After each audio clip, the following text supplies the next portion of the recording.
Hoy vamos a hablar, accediendo a casi ningún pedido,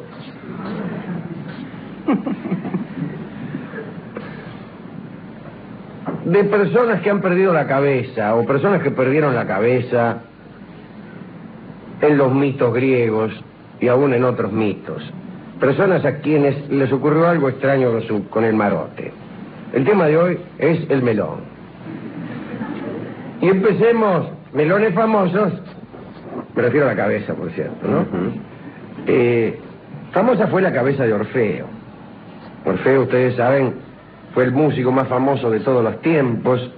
Apolo le había regalado una lira, las musas le habían enseñado a tocar de tal modo que no solo encantaba a las fieras, sino que además parece que hacía que las rocas y los árboles se movieran de sus lugares de emplazamiento para seguir el sonido de la música, como si bailaran. Y ahí está, en Tracia, todavía se alzan algunos robles antiguos en posición de danza, y quiere la tradición que esos robles se hayan puesto así, siguiendo la música de Orfeo. Cuando Dioniso, Baco para los romanos, invadió Tracia, Orfeo no le rindió los honores debidos y enseñó otros misterios sagrados, predicó entre los hombres de aquel lugar lo pernicioso que era el homicidio en los sacrificios, en fin. Y ofendido, el dios Dioniso hizo que lo atacaran las Ménades de Deio, las mujeres, vamos, y lo despedazaron. Tiraron la cabeza al río Ebro, no al Ebro de España, sino a este Ebro que vendría a ser con H, ¿no? Pero la cabeza siguió flotando, quedó flotando, y siguió cantando hasta llegar al mar, y el mar condujo la cabeza hasta la isla de Lesbos.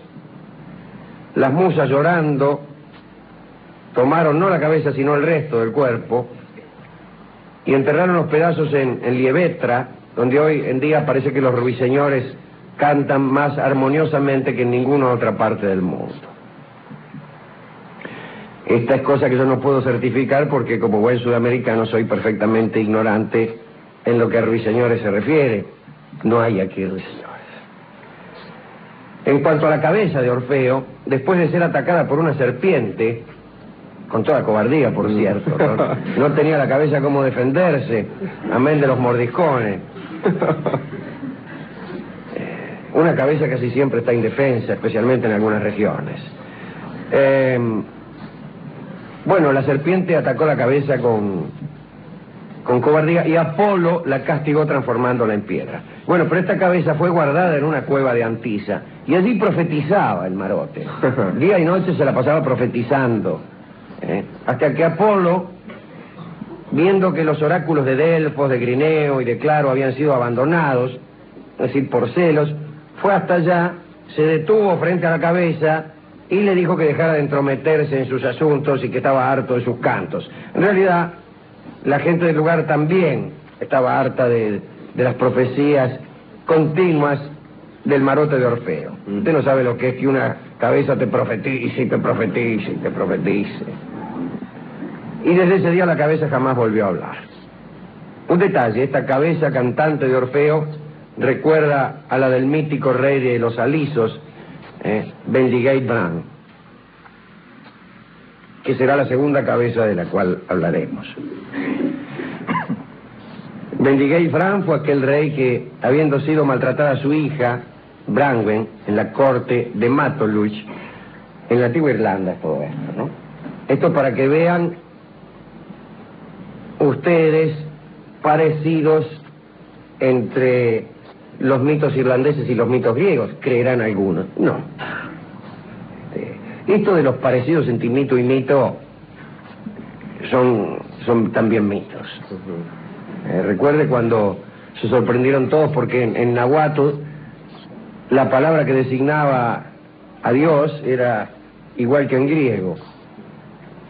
Era ateo. Entonces todos creyeron que los griegos habían ido a México. Pero no es así. Ni los griegos fueron a México, ni tampoco fueron a Irlanda. Salvo algunos. Pero no en masa y no a contar los mitos de Orfeo para que le pasase lo mismo a Bendiga Brown. El caso es que, habiendo sido maltratada su hija, el amigo Bendigate se trasladó hasta Matholwch para rescatarla. Recuérdese la imagen de los vigías irlandeses que, cuando llegó el rey Bendigate, informaron que avanzaba lentamente un gigantesco bosque sobre el agua, y era porque tantas naves tenía el hombre que parecía un bosque. Me acuerdo también de Macbeth, la profecía que decía que él iba a conservar su reino hasta que un bosque se moviese, ¿se acuerda? Y va un vigía y resulta que los enemigos se habían ocultado, se escondían con una rama y cada tanto se movían, y el vigía dice: señor, dice, hay un bosque que se mueve. Y Macbeth comprende en ese momento que está perdido. Bueno, cuando llega a Bendigate, los espías informan que avanza un bosque sobre el agua. Pero la lucha de los soldados de Bendigate para salvar a su hija Branwen fue vana. ¿Por qué? Porque parece que los caídos del bando enemigo resucitaban porque tenían un caldero mágico, el caldero mágico de Matholwch. Cada vez que le mataban a un soldado, lo tiraban adentro del caldero y el tipo resucitaba. Es decir, era una trampa. Así, una guerra de esas condiciones es trampa, no vale. Es lo mismo que tener el 14 de espadas para jugar al truco. Claro. Bueno. Y así, Bendigate Brown fue herido con una flecha venenosa y pidió a sus hombres que lo decapitaran. Le había pasado de todo, le habían raptado la hija, llegó con infinitas naves, los soldados enemigos le resucitaban, lo hirieron con una flecha venenosa, ¿qué más querían? Le dijo al tipo: bueno, córtenme la cabeza, le dijo a sus amigos. Tomad mi cabeza, llevarla a Llundain y enterrarla en ese lugar con el rostro orientado hacia la Galia. Es de imaginar el fastidio de los compañeros al recibir tantas indicaciones, ¿no? Siguió diciendo el amigo Bendigate: allí mi cabeza será tan agradable compañía como en los mejores momentos en que estaba sobre sus hombros. Finalmente le cortaron la cabeza, procedieron como él indicó, y desde ese día canta la cabeza de Bendigate junto a la roca de Harlech sin detenerse. La cabeza está allí cantando, o dicen que canta, o les parecerá que el ruido del viento es el canto, o que el río de las olas, o que los pájaros. Eso ocurre cuando uno va a ver cómo canta la cabeza y allí le informan que se trata de una metáfora, que se trata de una poesía, que se trata de algo en sentido figurado, y uno comprende que ha ido hasta Irlanda en vano. Otra cabeza, la de Polícrito, pobre Polícrito, ¿no? Era un etolio que se había casado con una mujer de Locros. Mire usted, no. Qué lindo Locro, ¿eh? Aunque solo pudo estar junto a ella 3 noches, porque antes de la cuarta Polícrito murió. Al cabo de 9 meses, su viuda dio a luz un hijo, con lo que demostró que su vida no había sido en vano, ¿no? Imagínense, o que las 3 noches no las había perdido, o al menos no una de ellas. Pero este hijo poseía a la vez el sexo masculino y el femenino, por lo cual salía poquísimo.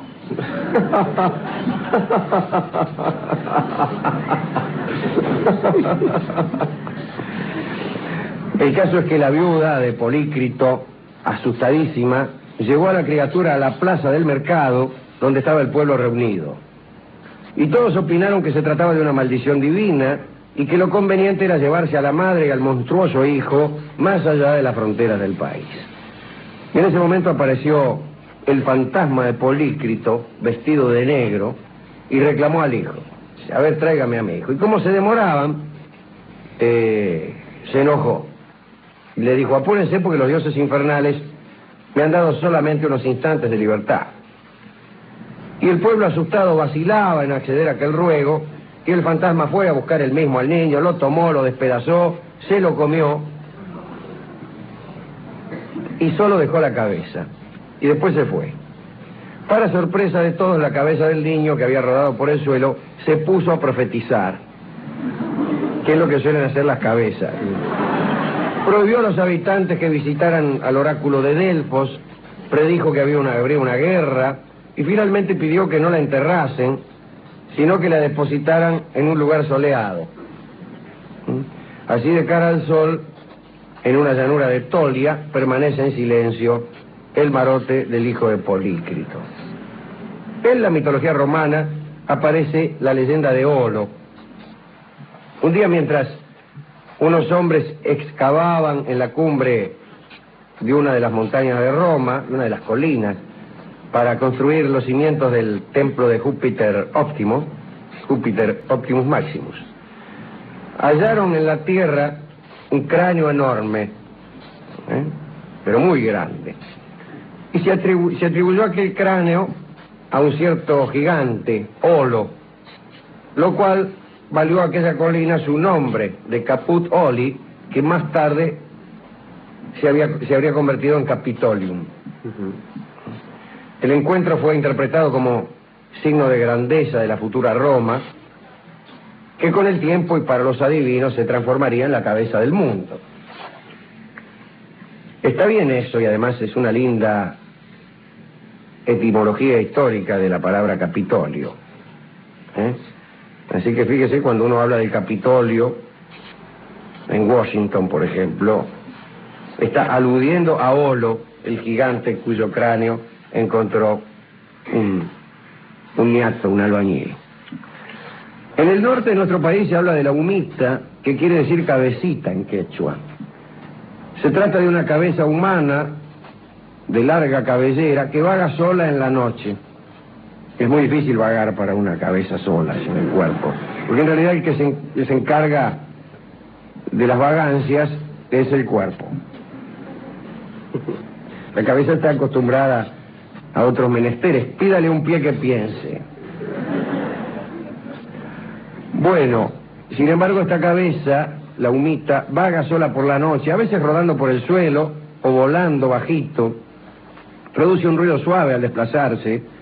Suele aparecerse en las taperas o en los caminos secundarios, que son los únicos, llorando y con el rostro bañado en lágrimas. Hay veces que implora piedad o pide ayuda para salir de su angustiante situación, aunque nadie sabe cuál es esa situación, más allá de la ausencia de cuerpo. No se conoce la historia de la humita. Siempre que me gusta que no se conozca, le da un tinte verosímil. A mí, cuando se conocen demasiados detalles de la vida de un fantasma, me da por no creer en él. Un fantasma medio estómago resfriado que cuenta su historia. Acá no se sabe. Y pues anda ahí, no le va a andar contando. Le golpea la cabeza acá. ¿Y qué le pasa? No sé, que me pare. Está contando hasta el primero que... Bueno, sin embargo, hay muchos viajeros que no le temen, Algunos afirman que hacerse acompañar por la humita en una travesía nocturna es una protección eficaz contra los malos espíritus. Sí, claro, como protección es protección. Pero no se le acercan los ladrones tampoco. Si uno va con el mismo diablo, tampoco. También hay versiones terribles de esta leyenda. Hablan de viajeros que se trabaron en lucha con ella hasta el amanecer, y otras que explican que quien escuchaba las palabras de la humita perdía las propias. La palabra de la humita solo sonaba entonces para privar del habla al desventurado oyente. Nuestro amigo Voltaire también ha hablado de cabezas misteriosas. Parece que en la Italia medieval, un ermitaño llamado Pascual, ¿cómo me gusta ese nombre para un ermitaño? Conocía a un vecino de la ciudad de Terni llamado Jacobello, que era muy rico. En las conversaciones que el ermitaño tenía con el rico, le hablaba sobre crucifijos, santos milagrosos, y gracias a su elocuencia, Jacobello llegó a convencerse de que las estatuas de los santos, a veces, dirigían la palabra a los mortales. Es decir, el ermitaño Pascual lo engrupía al rico Jacobello. Y un día Pascual le dijo que estaba esperando recibir de Roma una cabeza de muerto que el Papa le había regalado. Parece que el Papa acostumbraba a hacer esa clase de obsequio. Aquella cabeza parece que hablaba, como hablaban los árboles de Dodona y la burra de Balaam. 4 días después, el ermitaño le dijo que fuera a un lugar determinado, en el que había depositado la cabeza, y que esperara un rato hasta que la cabeza hablara. Y allí fueron, el rico Jacobelo. Pero Pascual había hecho pasar un tubo que se introducía en la cabeza, y él mismo hablaba, escondido detrás de unos arbustos. Y hablaba la cabeza de loco. Cuando apareció Jacobelo, Pascual, de atrás de los arbustos, empezó: Dios trata de recompensar tu piedad. Y le empezó a contar. Y le contó que había escondido un tesoro de 100.000 escudos en la entrada del jardín de Jacobelo. Pero, le dijo, morirás repentinamente si buscas ese tesoro, sin antes haber puesto ante mí una cacerola llena de marcos de oro en monedas de poco valor. Jacobelo sacó la cuenta, 100.000 escudos, aquello le costaba 2 o 3.000, puso las monedas en la cacerola, y después se fue a la casa y empezó a excavar y no encontró nada. Y el ermitaño Pascual desapareció para siempre. Esa es la historia de la cabeza, la falsa cabeza parlante del ermitaño Pascual. Nombremos para terminar algunos seres mitológicos con extrañas cabezas. Los trolls en las naciones escandinavas eran los gigantes de la antigua mitología, pero después cayeron en rústicos trolls, se degeneraron, cayeron y fueron elfos malignos y estúpidos, andaban en las cuevas de las montañas, pues. Y los más distinguidos parece que tienen 2 o 3 cabezas.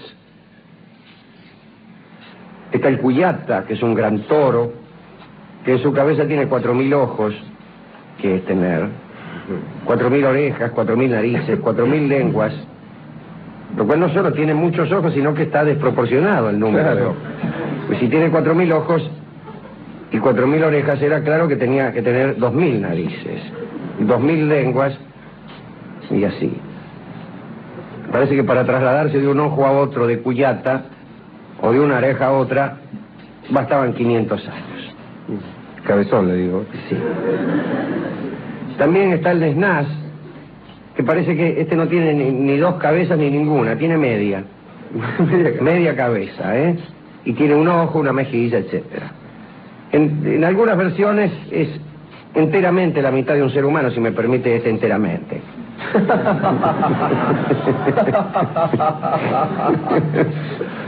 Y bueno, parece que anda en una gamba con su medio cuerpo, su solo brazo y su medio corazón.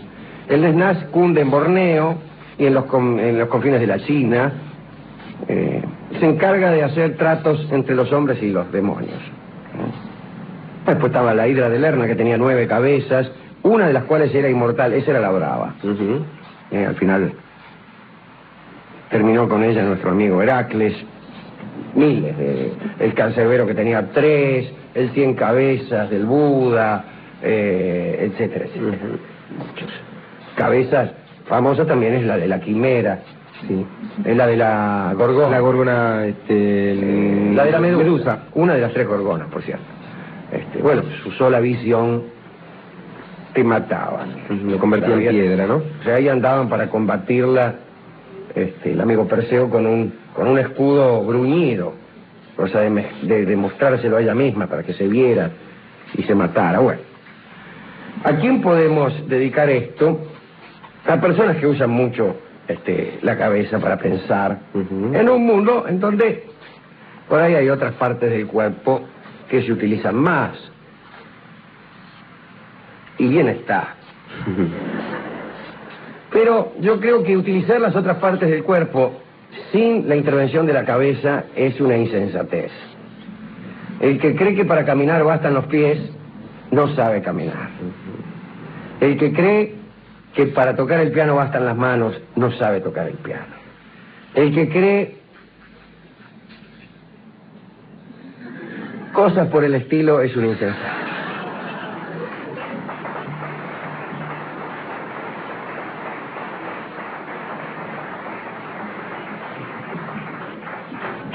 Huid, jóvenes amigas, de aquellos hombres que caminen con los pies y que toquen el piano con las manos. ¿Y con qué podemos ilustrar esto? Dirá alguno. Y pongan por una cabeza. No. Me parece que hay algo que está íntimamente ligado a la cabeza y que es el sombrero. Yo no diría que la cabeza no tiene sentido sin sombrero, sino lo contrario, que los sombreros no tienen sentido sin cabeza, o al menos sin la posibilidad de una cabeza, o sin el recuerdo de una cabeza, o sin la existencia. Cierto es que un sombrero colgado queda lindo, pero remite inmediatamente el sombrero a la cabeza como el guante a la mano, como el zapato al pie. Y entonces escucharemos el sombrero. Es un bello y noble pasodoble del maestro Zarzoso, que canta para todos ustedes, especialmente para los que acostumbran a pensar cada día, el niño de Utrera. Adelante ese sombrero.